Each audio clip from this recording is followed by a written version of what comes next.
ഈരാറ്റുപേട്ടയിൽ 2.25 ലക്ഷം രൂപയുടെ കള്ളനോട്ട് പിടികൂടിയ സംഭവത്തിൽ 3 പേരുടെ അറസ്റ്റ് രേഖപ്പെടുത്തി.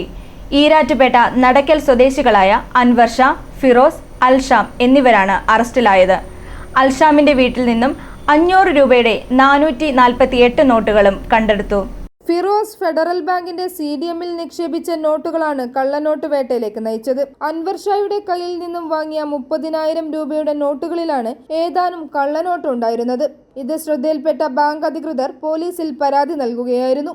ബാങ്ക് അക്കൗണ്ട് ഉടമയുടെ വിവരം തിരക്കി ഫിറോസിനെ ചോദ്യം ചെയ്തപ്പോഴാണ് അൻവർ ഷായാണ് പണം നൽകിയതെന്ന് വ്യക്തമായത്.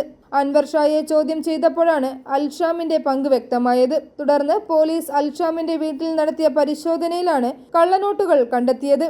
അൻവർ ഷായിൽ നിന്നും അൽഷാം കടം വാങ്ങിയ പണം തിരികെ നൽകിയവയിലാണ് കള്ളനോട്ടുകൾ ഉണ്ടായിരുന്നത്. പാലക്കാട്ട് നിന്നുമാണ് കള്ളനോട്ട് ലഭിച്ചതെന്നാണ് അൽഷാം പോലീസിനോട് പറഞ്ഞതെന്നാണ് വിവരം. തെക്കേക്കര സ്വദേശിയായ അബ്ദുള്ള വഴിയാണ് കള്ളനോട്ട് അൽഷാമിന് ലഭിച്ചത്.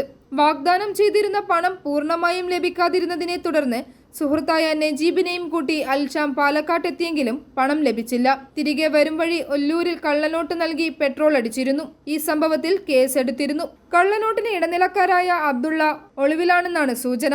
IB ഉദ്യോഗസ്ഥരെത്തി വിവരങ്ങൾ ശേഖരിച്ചിട്ടുണ്ട്. i4A news, Pala.